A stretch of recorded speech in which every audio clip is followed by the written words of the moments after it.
Viewers, our big story this week. What's happening in Pakistan? Last month, the Pakistani military bombed its own people in Khyber Pakhtunkhwa, killing 30 civilians, which included women and children. Now there are massive protests in Pakistan-Occupied Kashmir, and people have been killed as well when they were revolting against the repression of the Pakistani army. Now, in fact, a big believer in internationalizing conflicts, the generals of the Pakistani army are now dreading what's likely to happen next. The PoK diaspora community is likely to hold protests across the US, Europe and other parts of the world, documenting the kind of excesses that the Pakistani army has been committing. The protests this week in Pakistan-occupied Kashmir weren't the first in the region. They have been seeing repeated unrest due to continued problems that have been there because of neglect and because of systemic corruption. In fact, in 2023, Pakistan increased the rates of electricity, withdrew subsidies on wheat, and people were up in arms. They were on the streets.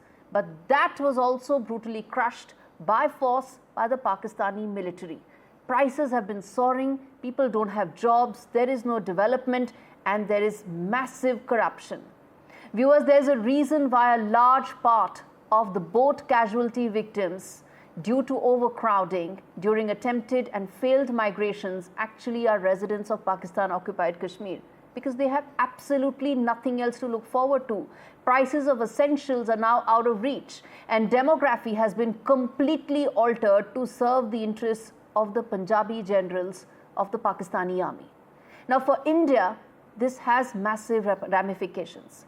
First and foremost, it means we need to keep a very tight vigil on what is happening. We need to be prepared for these protests to possibly gain momentum as well and probably become much bigger. Listen in to what India's spokesperson had to say about these protests, and then we come back and tell you why this is a pattern and not an isolated instance. We have seen reports on protests in several areas of Pakistan-occupied Jammu and Kashmir, including brutalities by Pakistani forces on innocent civilians. We believe that it is a natural consequence of Pakistan's oppressive approach and systemic plundering of resources from these territories, which remain under its forcible and illegal occupation. Pakistan must be held accountable for its horrific human rights violations. There is now a clear pattern. There is Balochistan, there is Khyber Pakhtunkhwa, and there is now Pakistan-occupied Kashmir. What next is the question. Well, Munir will do well to stop whining and dining with Donald Trump and focus more on fixing his country. And for starters, he needs to stop bombing his own people and then get in some fixes. Let's get you an important voice to talk more on how this is likely to pan out as far as India is concerned. What will be the ramifications and how should India be preparing for this? Ambassador Rajiv Dogra, who's former Consul General to Karachi, is joining me on the broadcast. Let me start by asking you, Ambassador Dogra, in terms of the possibility of the Pakistani military being able to control these protests, because this is not an isolated instance. This has not been triggered by something immediate. This is nothing but a pent-up frustration of people seeing nothing, absolutely nothing that's working out for them, and the military adding to their woes.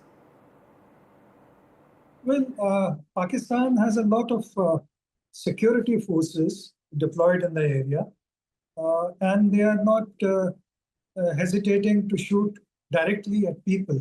That's why so many have been killed. So I don't rule out that the rule of the rod will prevail. But the fact is that the delegation that Pakistan had sent to PoK has failed in its mission. The latest reports are that the residents there, or the protesters and their leaders, are not convinced that the Pakistani side is sincere. Basically, to answer the bigger question, this is not a one-off. This protest has been going on time and again for the last 2 years. Yes. And people have been killed in 2 other similar protests, but this is the biggest of all. And this is really a grassroots protest because the reasons are many. And reasons are really a combination of apathy by the central government of Pakistan, which has got this control over PoK, the discrimination by the Punjabi settlers there, and the loot by both the officers of the Yes. Punjabi Pakistan and also by the Punjabi settlers there, who really are astonishing in number. The total population of PoK, not including Gilgit and Baltistan, is about 4 million plus, out of which the Punjabis account for over 2 million people. That means the demography of PoK has been changed, and Yes. yet there are huge protests. What you are saying is 50% of Pakistan-occupied Kashmir now accounts for Punjabis. Now, this is not an isolated instance. There are protests happening across Pakistan. You take Khyber Pakhtunkhwa, you take Balochistan, now you take Pakistan-occupied Kashmir. Where is this headed? Well, to all practical purposes, they are not connected.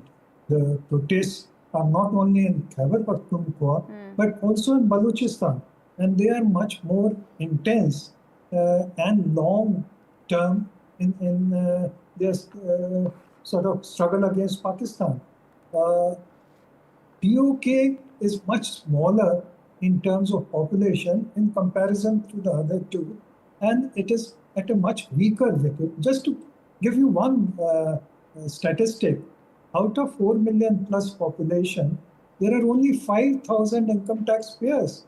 And I don't have the exact data, but I'm sure those 5,000 will also be the Punjabi settlers. As for the Kashmiris, if you look at the clothes of the protesters, it is pitiable because they obviously seem to be in extreme poverty. And it is what they see from Jammu and Kashmir and people, lifestyle of people there, the extremely wealthy lifestyle in comparison, that must be adding to their resentment. And that must be the reason why they would much rather merge with India, as they should, than live under the gunfire of Pakistani army. All right, I'm going to leave it there, Ambassador Dogra. Thanks much for speaking to me. At the end of the day, India is keeping a very close watch on how things are unraveling and rather quickly for Asim Munir in Pakistan.